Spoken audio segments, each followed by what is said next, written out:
Baik, assalamualaikum warahmatullahi wabarakatuh. Alhamdulillahirabbil alamin. Salatu wassalam ala asyrafil anbiya'i wal mursalin wa ala alihi washabihi ajmain, amma ba'd.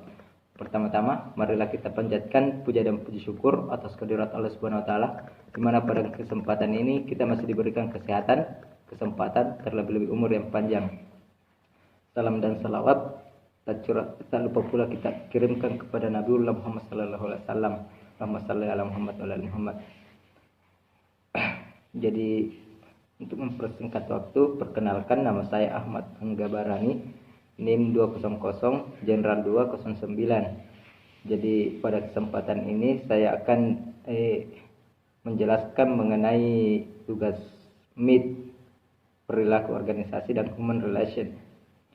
Kemudian yang pertama itu adalah konsep dasar perilaku organisasi, di mana perilaku organisasi merupakan pembelajaran tentang suatu sifat, karakteristik individu yang tercipta di lingkungan suatu organisasi.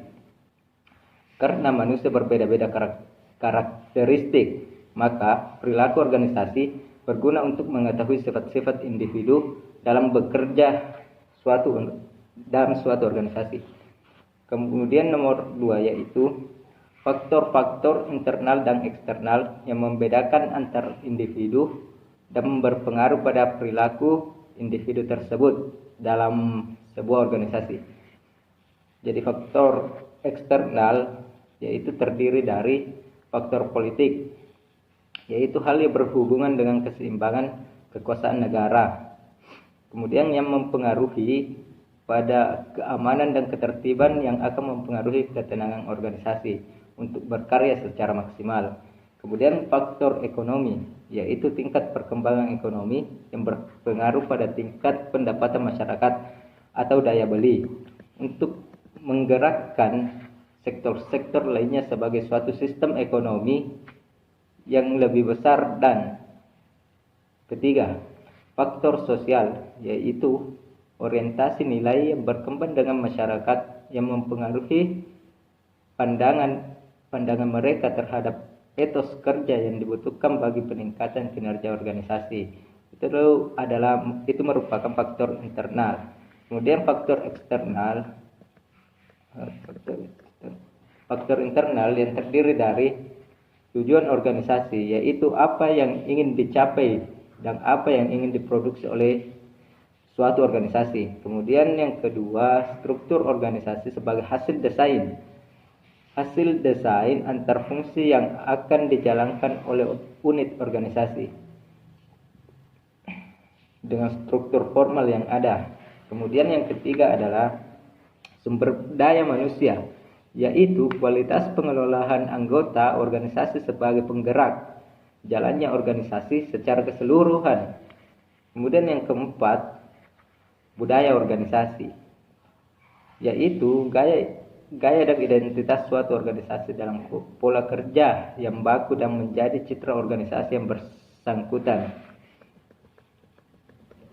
Kemudian perbedaan antara teori konten sama teori proses.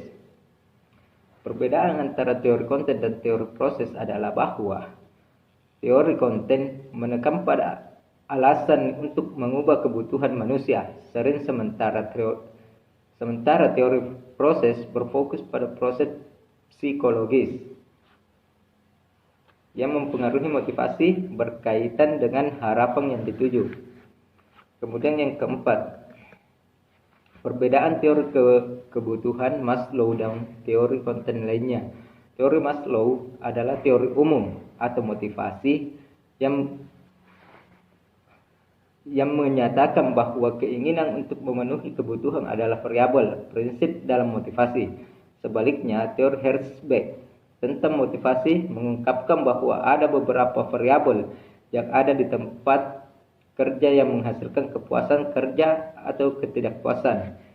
Kemudian teori Maslow bersifat deskriptif, sedangkan teori yang dikemukakan oleh Herzberg sederhana dan perspektif. Dasar teori Maslow adalah kebutuhan manusia dan kepuasan mereka di sisi lain. Teori Herzberg bergantung pada penghargaan dan pengakuan. Dalam teori Maslow ada urutan kebutuhan yang tepat dari yang lebih rendah ke yang lebih tinggi. Sebaliknya, tidak ada urutan seperti itu dalam kasus teori Herzberg. Teori Maslow juga menyatakan bahwa kebutuhan individu yang tidak puas bertindak sebagai stimulator berlawanan. Dengan itu, teori Herzberg mengungkapkan bahwa kebutuhan yang terpenuhi mengatur perilaku dan kinerja seseorang.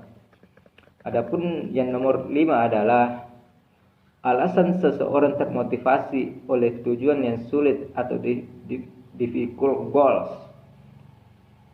Bagian A, motivasi berfungsi sebagai energi atau motor penggerak bagi manusia, ibarat bahan bakar pada kendaraan. Itu ibarat.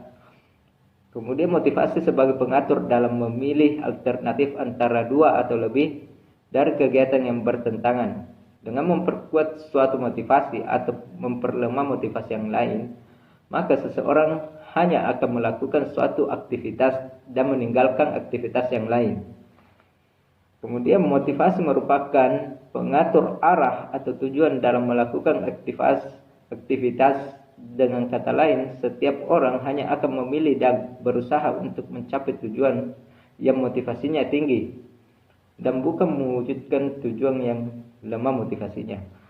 Mungkin seperti itu yang sempat saya sampaikan pada kesempatan ini. Lebih dan kurangnya mohon dimaafkan.